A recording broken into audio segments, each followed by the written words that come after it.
Hello, this is Annetta Wilson of SpeakWithEase.com with another in our series of Ask the Experts, people who are masters at what they do to help make our work and personal lives a lot easier to navigate.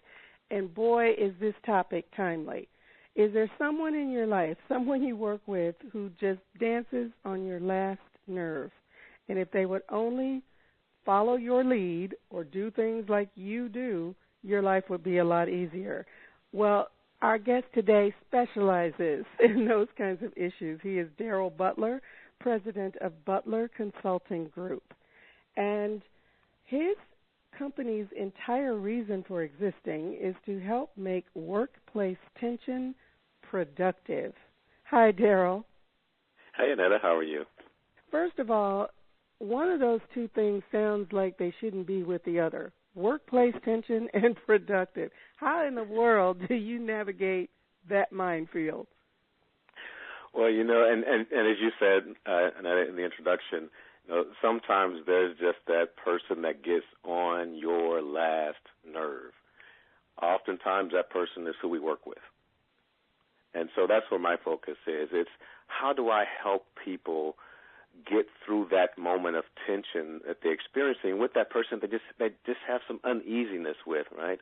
And our biggest challenge is, as we're going through life, we're constantly experiencing differences, and some of those differences give us some tension. But one of the things that we don't get in school, we get the history class, we get the math class, we don't get the work through tension class. Mm-hmm. And so that's what I come in with some tips and tools on how to work through that tension. We'd like to eliminate it. We'd like to get rid of it, but we're probably not going to make that happen. I haven't seen the ability to just eliminate tension across life. Yeah, wouldn't that be great? Yeah, wouldn't that be great? Then my job would be easy, and I could go off and do something else, right? Yeah, you could own an island somewhere if you could figure that one out, Darrell. Exactly. I put it in a bottle, I put a pill in a bottle, and I'm set. You're not a novice at this. You were director of work environment for Merck and Company, where you led the diversity and work-life initiatives for their entire sales and marketing division in the United States, in Latin America, and in Canada. So you really had a trial by fire to become the expert in this particular area, leveraging diversity and professional development. So how does Butler Consulting Group take what you learned in that huge corporate environment and now help people like you and me? So the beauty of getting my training ground in such a great organization like Merck at a time when, to your point, the waters were not fully charted yet. This was in the mid to late 90s. And, it was the first time we even had a position in our division for this thing called work environment, some responsibility for diversity in the work life. And so a lot of what we did through trial and error, identifying what works, what doesn't work. And so one of the key pieces of what we found that works is when we include in the conversation of diversity and inclusion, we always had to connect it to high performance results. And that's something that a lot of consultants even today really don't do as well in terms of connecting that conversation to high performance results. And as we'll talk, as you see in the work that BC Innovations does is, our twist through our collaboration with Innovations International is that we always connect that conversation of high performance and diversity to something we call empowerment as well. And that's really becoming that CEO of you and managing that tension so that we get to better results. And we need to tell everyone where to find you on the web. It's empowered.inclusion.com, empowered.inclusion.com. Darrell, the whole conversation about diversity, do we still need a focus on that? Aren't we past all of that now? Some folks would have us believe that was so 2 decades ago. What do you say? We now have our first black president. We're in post-racial society. I've heard it all. I've read the blogs. I've read the articles. And I've also seen the data. And the data shows that we still have tension. We have tension in the community. We have tension in the workplaces. When I open up with, where do you have anyone in your work environment that gets on your last nerve? To this day, I never get anyone saying, no, I've eliminated that. So if we use just the word diversity, people might say, oh, we're beyond that. What we're really saying is, I don't want to talk about that. And that's our approach to managing that diversity tension, is to push it under the rug, as opposed to saying, you know what, I need some skills in how I manage it more effectively. Because it's not the tension that's the actual problem. It's because we can't get rid of that problem. It's our inability or inexperience in how we respond to the tension. So I give the results on how to respond. Yeah. Great distinction. You focus on differences, but aren't those very differences, as we say, the cause of so many of the problems? Yeah, so or are we just looking at the wrong thing here? Well, and that's in fact why, as you said, the website itself is called empowered.inclusion.com. Our focus is actually on taking those differences and creating an environment of inclusion within those differences. There are some things that I want people to acknowledge when I walk into the workplace or when I'm on a team. There are some differences, some different perspectives and ideas that I'm going to bring to that team. If we're so busy running away from differences, we might miss out on the differences that really do matter in terms of the team getting to more productive results. Right? And I've got numerous examples back in my days as a sales rep, as a market research analyst, and the like, in this large, pharmaceutical organization where I brought in some lenses that were different from the rest of the team, and it helped us to make a better decision. And a number of people, everyone probably has at least one or two stories where their lenses caused us to say, oh, wait a minute. Yeah, you're right. We missed that. And if we're all in this myopic thinking with we're all just the same, we're going to miss those opportunities. So why haven't so many diversity programs worked? Wasn't that the point? Yes. So, I'm 12 years into this business as a consultant. 3 or 4 years before that as leading the effort in Merck's Human Health Division. What I've noticed is the biggest challenge. Most companies will bring in consultants to check the box, and the box is typically diversity training. Even though we come into organizations saying you have got to put a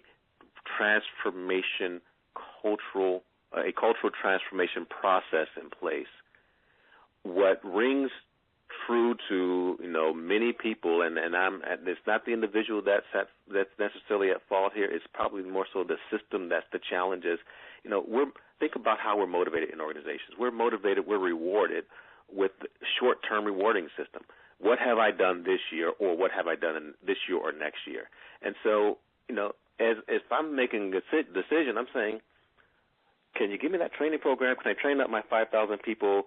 Get my 95% trained by the end of the year, and then it's the entire transformation process is missed. It's not about just coming in and doing some diversity training and giving people some tips and tools. It's about looking at the culture of the organization, developing diversity councils, and assessing where people are in terms of how they're interacting with each other, and getting those and measuring the results after we do infrastructure change, like councils and communication plans and diversity training and enhanced resources and infrastructure changes around, work-life integration support and all of these things that go hand in hand with creating that cultural transformation. So the organizations that focus on cultural transformation actually see a benefit. The organizations that focus on checking the box are the ones that continue to struggle and go in and out with diversity consultants. And I would imagine, as you said, it ultimately impacts the bottom line. Yes, because that's exactly what I was going to say. And unfortunately, as the consultants are going in and out of that revolving door, so is the talent, and that's where the bottom line has an impact. So let's talk about the three-pronged approach, or the three things that for purposes of our conversation today, that your company addresses in a really deep way. Differences is number one. How we do things, how we look, what our backgrounds are, personality styles, even differences in how the various departments within a business or an organization operate. The first one, of course, are the ones that we can see: race, gender, in some cases age. But then it starts to become more subtle when you get into religion or behavioral styles, lifestyle choices, and then on to how the differences operate within the organization. Where someone is on the organizational chart or how high they are on the food chain, the systems that are in place.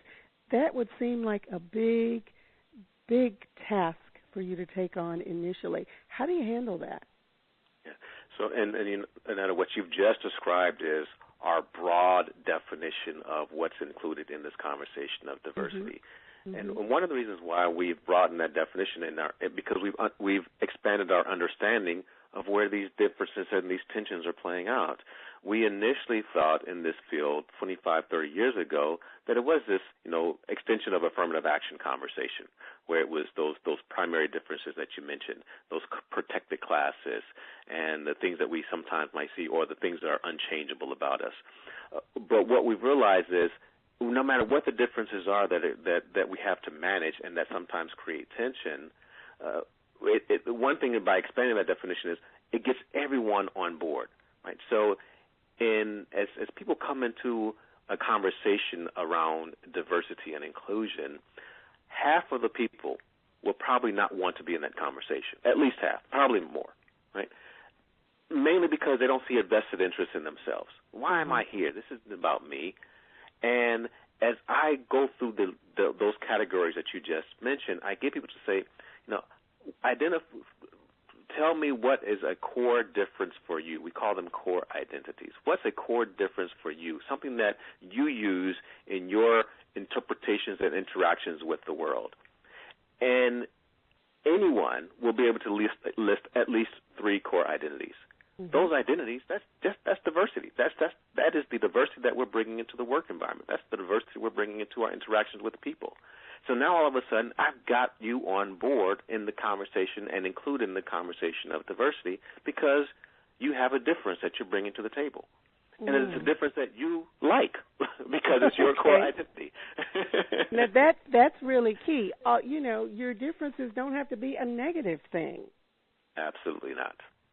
So now we're getting into, how people really live their lives based around the things that are similar and the things that are different. You also have a huge focus on work-life